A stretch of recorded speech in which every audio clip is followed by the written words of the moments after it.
Poong Nazareno?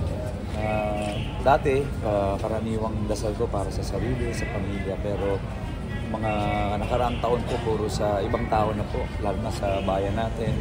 Ngayon, para sa lungsod natin ng Maynila, puro yun po ang dasal ko na magkaroon ng improvement sa pamumuhay ng mga kababayan natin. Mayor, kanina po lumapit po kayo sa Santo. Ano po yung nararamdaman? Grabe, tuwing nalalapit ako sa mahal na Poong Nazareno, nararamdaman ko talaga yung presensya niya. At talagang kahit 16 years na po akong namamanata, iba pa rin yung nararamdaman ko na kilabot na lalo na ngayon nakita ko siya ng malapitan kasi karamihan, kalimitan na nakikita ko siya medyo malayo pag nagsisimba ako sa Quiapo. Kahit nung isang araw lang ako nagsimba, medyo malayo pa rin. Pero iba pa rin pag nakita mo siya. Ito naman para maramdaman mo yung presensya ng Panginoon yun yung nararamdaman ko tuwing malapit ako sa mahal na Poong Nazareno. SB, ano po 16 years po. Yung mga wish mo, mga dalangin mo na natupad dahil sa pagiging deboto mo naman sa Kasi 16 years ago, bago ako namanata, down na down ako noon. So, araw ng Nazareno noon actually. So, nag-iikot-ikot ako sa Maynila, nakikita ko may mga naglalakad. May problema ako, may hinahabol ako mga bayarin, may kailangan akong habulin big project na dinasal ko. Sabi ko, Lord, kung matutulungan mo ako, mamamanata talaga ako sa iyo habang buhay. At alam mo, talagang God works in a mysterious way. Talagang nung araw na yon, for some reason, natupad agad yung dinasal ko. Natupad agad yung mga kailangan ko at nasolve yung mga problema ko. At simula nung araw na yon, hanggang ngayon, nabago po yung buhay ko. Gumanda, umasenso, full 360 degrees. More than that pa nga Bukod dun sa mga dinasal ko, sobra-sobra po yung binigay ng Panginoon sa akin. At ngayon na nasa posisyon ako para tumulong, hindi ko po kakalimutan yung mga biyayang binigay niya. At sinishare ko rin yan sa mga kababayan natin. Kaya nga po ang dasal ko ngayon, hindi na po para sa sarili ko, para na po sa ibang tao. Mayor, ano po ang inyong pong mensahe? Dahil bukas po, I'm sure, tulad sa dati, magkakagulo na naman ang ating mga kababayan. Magkakaroon ng siksikan. Ano po ang mensahe po? Huwag natin kalimutan yung tunay na okasyon o tunay na diwa ng pananampalataya. Kasi nga, hindi lang siya pagsama sa traslasyon o sa parada bukas, kundi yung pamumuhay. Sabi nga nila, ang pamamanata na walang gawa ay patay na pananampalataya. So, dapat hindi lang isang araw yung pananampalataya. Gawin natin siya buong taon hanggang makakaya o talagang habang buhay. Yun lang naman ang hinihiling ko sa ating mahal na Poon, na sana bigyan tayo ng lakas na gumawa ng mabuti at umiwas sa mga temptasyon, kasi lahat naman tayo, tao lang, nakagawa ng kasalanan, pero sana gabayan niya tayo at masunod natin yung buhay ng mahal na Kristo. Magkaiba pa rin po ba yung pakiramdam nung umaakyat kayo habang nagtatranslation at dito sa itong malapit ibang-iba po Ang hirap ipaliwanag. Mga deboto lang yung nakakaalam kasi maraming ang pupunan na bakit kailangan pang gawin, bakit kailangan sumangka, bakit kailangan lumubid. Pero para sa aming mga deboto, mas nararamdaman namin yung presensya ng Panginoon. Mas ramdam namin pag nagdadasal kami sa lubid. Mas ramdam namin pag nahawakan namin yung krus. Kasi sobrang hirap niyang gawin. So, pag nalagpasan mo lahat ng hirap na yun, tapos nagawa mo, may some sense of reward nung nanghawakan mo siya, na parang mas mararamdaman mo yung presensya. Mahirap siyang i-explain sa mga hindi naniniwala, pero sa mga naniniwala, wala nang explanation yung kailangan. SB, lilinawin lang natin kasi baka merong masabi na dahil tumatakbo ka sa politika at hina-highlight mo ang traslasyon, alam naman natin na before ka pang pumasok sa politika, namamanata ka. Opo, hindi naman lingid sa kaalaman ng mga tao yan Pang 16 year ko na po na deboto na mahal na Poong Nazareno.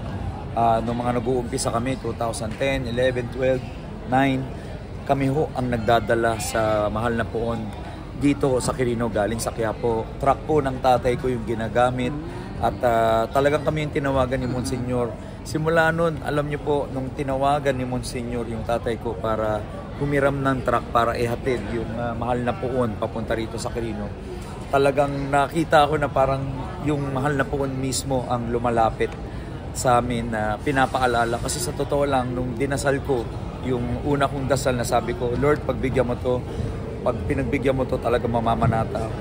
Nakalimot po ako. Nakalimot ako ng isang taon. Di ba binigay niya yung dinadasal ko? Nakalimutan ko siya. The following year po yan. Anong nangyari? Di ba nung unang taon na sabi ko, magbigyan mo to, mamamanata ako. Nung nakuha ko po yung mga biyaya, just like any other person, nakalimot po ako. Buti na lang, after 11 months o 1 year, tumawag po si Monsignor mismo sa tatay ko, hinihiram yung truck namin para dalhin yung mahal na puon papunta rito. So tumawag tatay ko sa akin. Sabi niya, Nak, gusto mo ba sumama? Sabi ko, saan? Tinawagan tayo ng Quiapo Church para hiramin yung truck natin, dalhin yung Nazareno papunta ng Quirino. So kinilabutan ako noon. Sabi ko, uy, yung pangako ko, nakalimutan ko. Ngayon, yung Diyos na mismo yung lumalapit para ipaalala yung pangako ko. Kaya sabi ko, talagang may divine intervention na talagang sa dami-dami na may trucks noon. Kami po ay tinawagan ni Monsignor para hiramin yung truck namin at dalhin siya rito. So, simula po noon, sabi ko, Lord, pasensya na po, I'm sorry, hindi na po ako makakalimot sa inyo. Kaya ever since, yun nga, 16 years ako hanggang ngayon, tuloy-tuloy po yung pamamanata ko. At sabi ko nga, sobrang pasasalamat ko. Hindi lang naman to puro hingi. Marami dito pasasalamat. Pasasalamat sa lahat ng biyaya niya, good health, success, mga tagumpay ko sa aking karera, sa blessing, sa mga biyayang binigay niya. At ngayon na nilagay niya ako sa posisyon para tumulong at para bumago na mas maraming buhay. Patuloy yung pasasalamat ko. At syempre, may mga dasal ako, hindi na po sa akin, more on sa mga kababayan natin. Hindi lang sa Maynila. Syempre, para sa lahat po. Mayor, yung truck po ba na pinahihiram mo, yun pa rin ba ang ginagamit? Hindi na po. Kasi mga after 3-4 years, ay marami rin po gustong magsilbi sa mahal na poon. So, may mga ibang nagdadala na po. Kaya nga po, sabi ko sayang, sana kami pa rin. Pero gusto ko rin naman maranasan ng mga ibang kababayan natin. Kaya okay na rin po sa akin. Ang importante, tuwing nadadala po siya rito sa Quirino, nandito po kami sa pahalik bago pa magkaroon ng trust. Yung truck ba nasa inyo pa? Ando pa rin po. Ginagamit ko actually, yung mga trucks na ginagamit ko, yan po yung mga lumang truck namin na na-convert ko na po into mobile clinics, mobile butika, mobile kitchen. Yun na po yung ginagawa kong pang-serbisyo sa mga kababayan. I mean yung ginamit dun sa pagta-transport sa Nazareno. Yun. Kasi may trucking business po kami noon, yung tatay ko. May mga truck siya. So, yun po ang ginamit.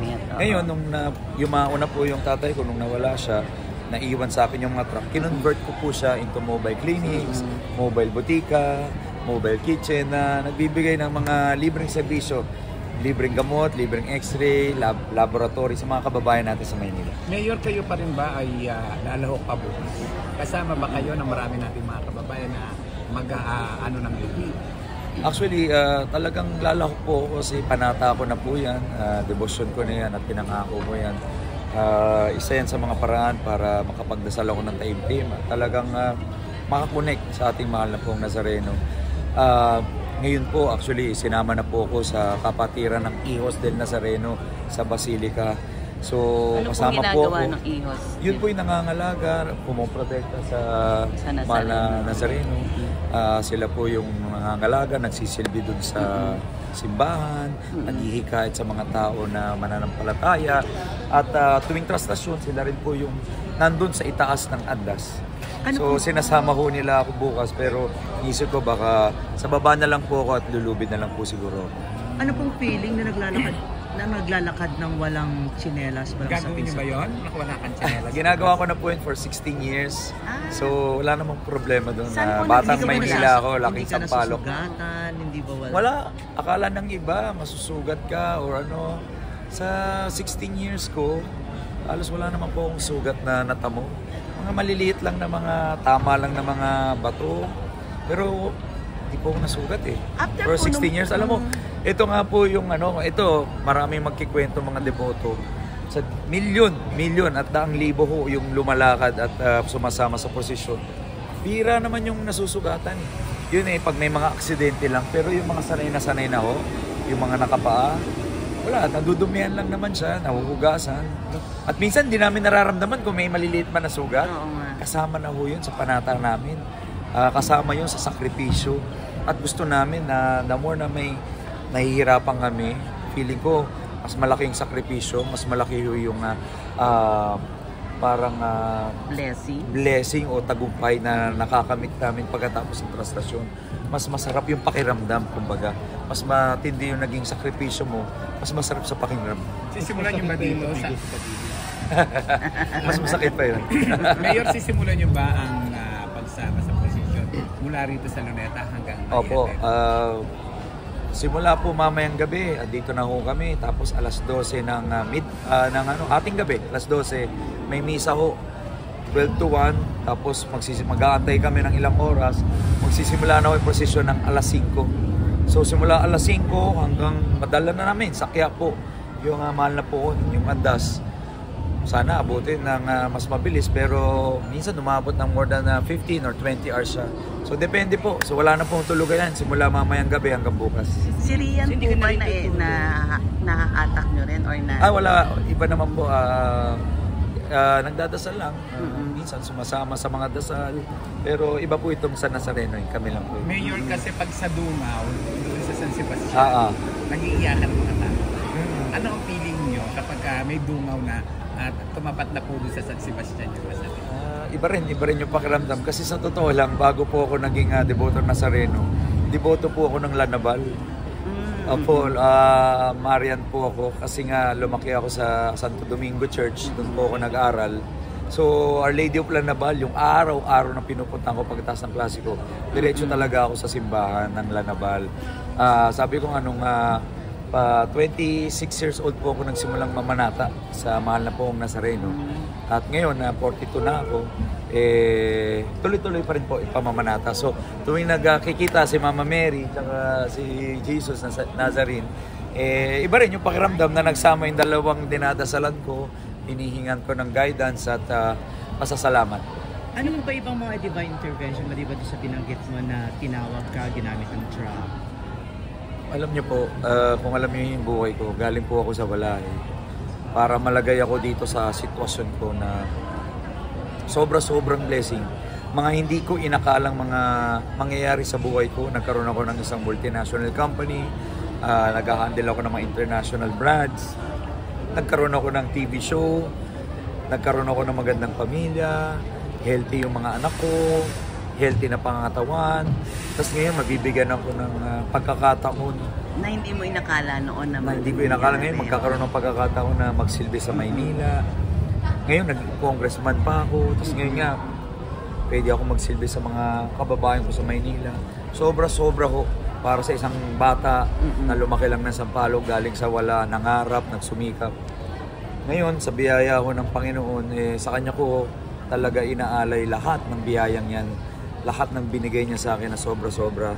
Alam ko lahat yan galing sa Kanya, galing sa mga dasal ko. Kaya nga patuloy ako namamanata kasi halos lahat ng dinasal ko, tinupad niya. At sobra-sobra pa. Pagdating ba sa love life, pinagdadasal mo din? Ay, opo. Pinagdasal ko rin po yan. Isa yun sa mga pinagdasal ko na sana makatagpo tayo ng right partner. At na magmamahal sa atin, na susuportahan tayo sa kahit anong mga proyekto o mga desisyon sa buhay. At ayun, natagpuan natin kay Rian yan. So pagdating ba ni Rian sa buhay mo ay divine intervention din? Hindi ko, siguro po. Lahat naman na nangyayari sa buhay natin kagustuhan ng nasa itaas So siguro kasama po yan. Sabi ko nga, hindi lang naman sa karera sa buhay, karera sa business, pero pati na rin sa mga personal na personal love life kasama na rin siguro. SB, yung mga pupunta ng